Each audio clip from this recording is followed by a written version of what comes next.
His mother reminded him he'd, quote, gotten into serious trouble already, end quote, all because of a girl like this. Kirby Dillinger knew exactly what she meant. He'd robbed the mails once and landed in jail after getting led astray in Washington, D.C. by another pretty face. When one of the two girls with him overheard the warning, she snapped, quote, don't you pay any attention to her, end quote. About then, Kirby's sister brushed a hand against one of the girl's handbags and felt a heavy revolver inside. Quote, a cold chill went up and down my back, end quote. Here we cover bank heists and safecrackers from 1926 to the U.S. entry into World War II. But this story takes a turn you won't see coming. And with that, we're off to Virginia, deep into the Devil's Hole Mountain wilderness, in this July 1927 episode of Decades of Heistery. We turn to the Washington Times. It's July 27 edition. Bandits seek help from kin, and Moonshine Lair Goal of Gang were dueling titles.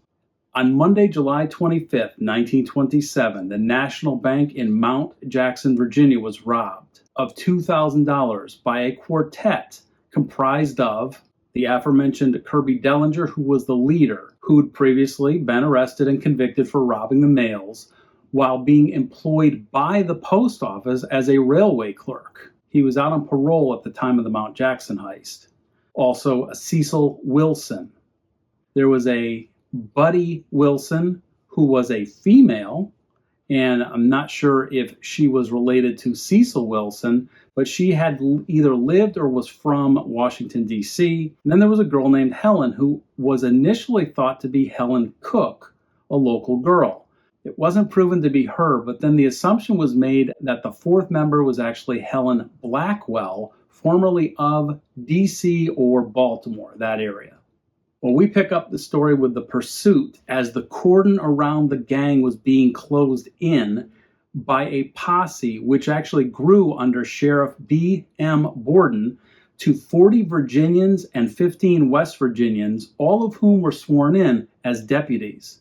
The noose tightened on place names like the Great Northern Mountain Range, Trout Run Valley, and Buck Mountain. But the gang was aiming for Wilson's Cove, quote, the stronghold of relatives of Cecil Wilson, chauffeur of the bandit car, end quote. Wilson's Cove was considered, quote, a moonshine den, end quote, and had a bad reputation. Therefore, it was expected that Wilson's relatives would aid the fugitives and, quote, a pitched battle may result, end quote. It was feared that if they reached the cove, they'd be long gone, since they could obtain food and clothing and other provisions there. From Wilson's Cove, they could cross over into the Shenandoah Valley or meld into the wilderness of West Virginia. The posse picked up their trail and sought to head off the two men and their flapper companions before they reached the cove. And the trail showed that the robber quartet had already covered miles despite the flappers wearing, quote, flimsy slippers, end quote, and regular clothing. In fact, they were well on their way to Bordensville, West Virginia, when the engine burned out on their car right on the Lost River Trail. So that's where they set afoot. Then it seems that they doubled back, and then they hid out Monday and Tuesday night in what was called a cave-dotted wilderness. And their foot tracks suggested distress. There were broken berry bushes which had all the fruit stripped off them, including green berries. And at points it even appeared that the men carried their women companions. And a barber in Woodstock, Virginia, told Sheriff Borden that he'd bobbed the hair of the two flapper bandits on Saturday, and that one of them wore red patent leather slippers and the other silver pumps. Or so this all seemed. This is possible subterfuge.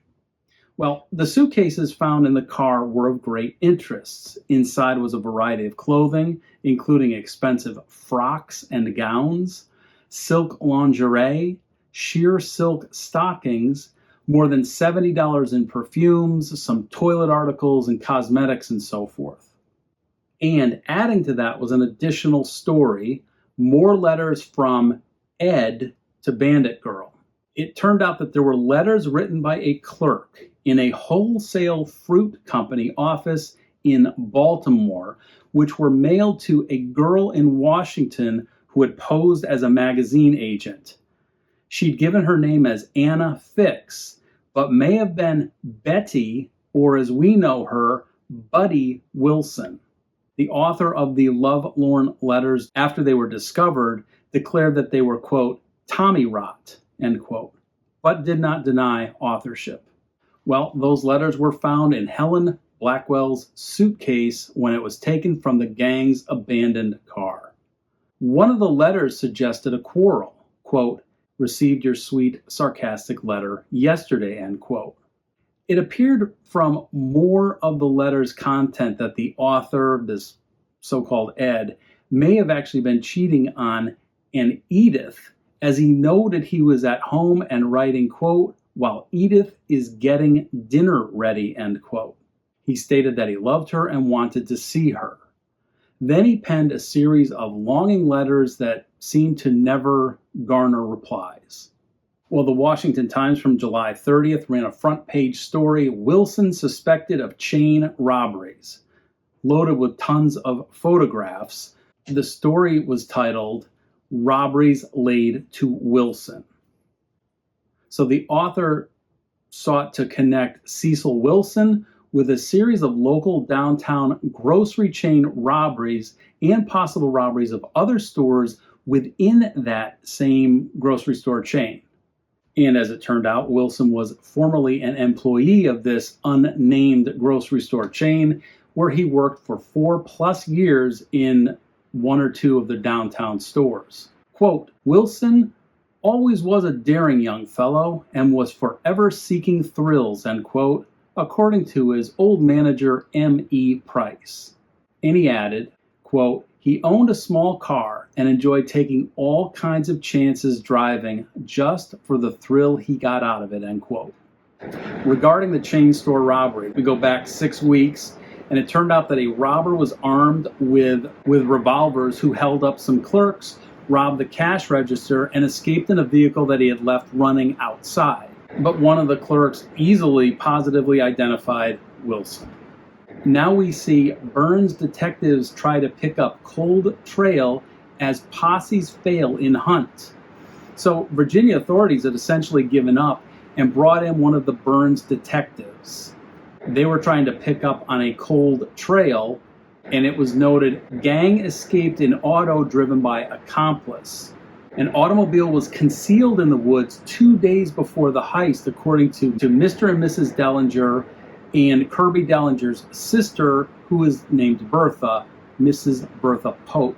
Well, Polk said that the gang had carefully prepared an escape route and had that second car in the woods near the Dillinger home at a town called Connickville.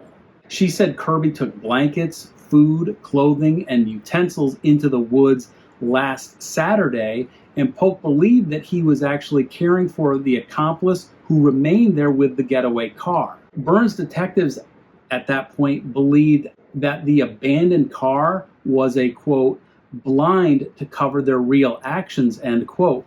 In other words, they purposely burned the motor out of the car and then left open, obvious trails into the woods, obvious signs of doubling back and so forth, and then escaped in that backup concealed car.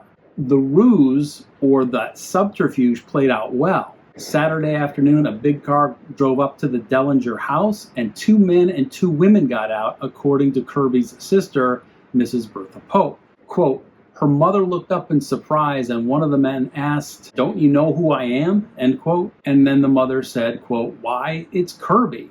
Well, they small talked, and then Mrs. Dillinger finally opened her home to Kirby and his 3 friends from the city, though Mrs. Dillinger was not able to hide her displeasure with the 2 women. In fact, she took him aside later and rebuked him for hanging out with girls like that. It seemed that both Cecil Wilson and Kirby Dillinger were daring sorts.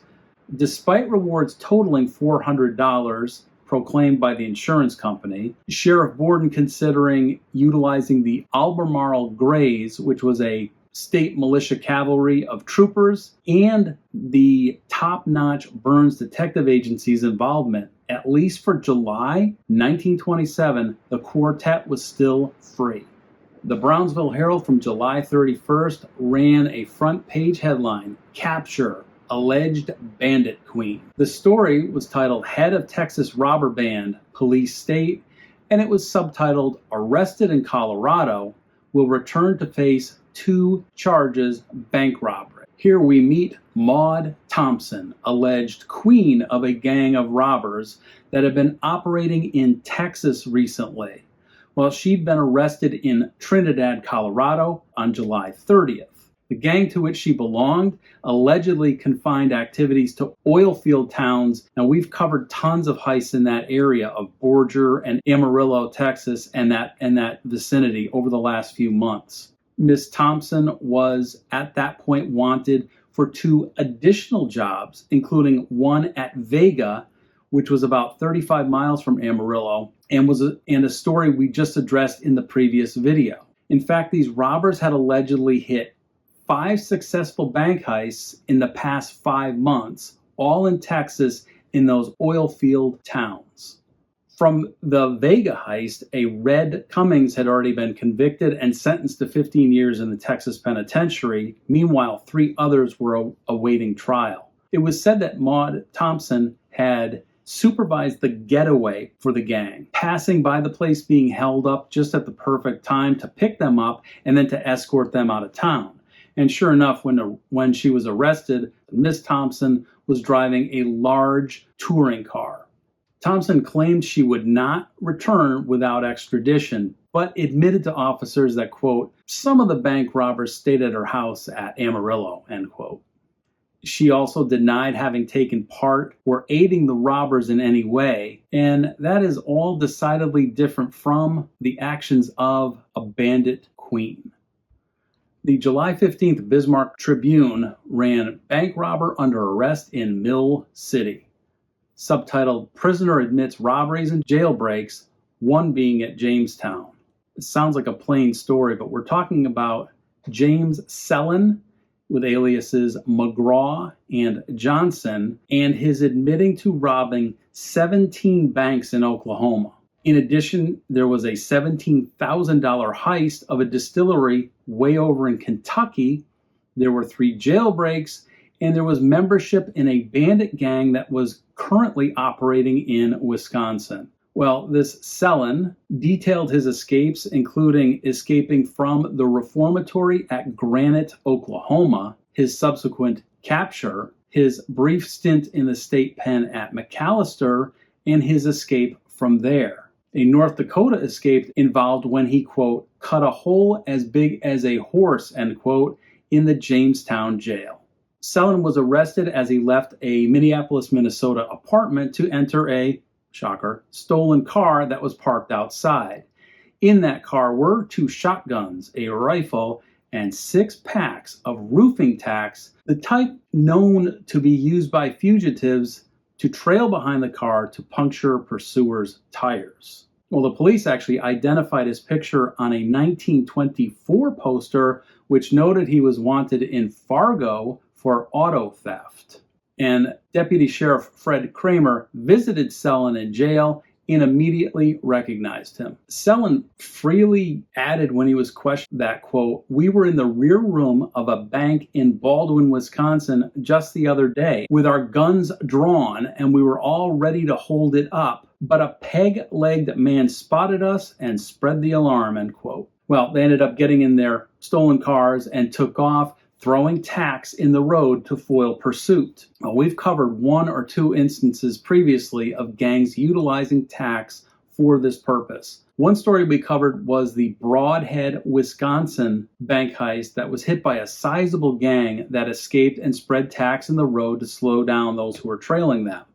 There was the $1 million September 1926 Columbus, Wisconsin heist that we covered in a video titled Ban Jazz and Eliminate Bank Heists. Wisconsin robbers used Batman and Robin techniques, and we say hello to North Dakota. And actually a third instance that we covered in April of 1927 in Colorado, when a crew of 3 members hit the First National Bank in Littleton for $50,000 and escaped again by successfully deploying, quote, large carpet tacks and 10-penny nails, end quote. That we covered in the Supernatural or Surreal Heist, April 1927 video. As of the end of July, Cellan had not admitted to involvement in that Columbus, Wisconsin heist. Kirby Dillinger and his flapper crew slipped away into the Devil's Hole and vanished. For now, in Texas, a so-called Bandit Queen found out that her crown came with a pair of handcuffs. And up in Minneapolis, Cellan bragged of 17 bank heists, 3 jailbreaks, proving that for some crooks, it's true, the prison doors never stayed locked for long.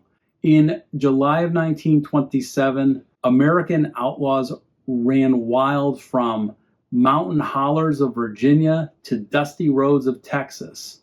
But we'll catch up with them when their name hits the newspapers again.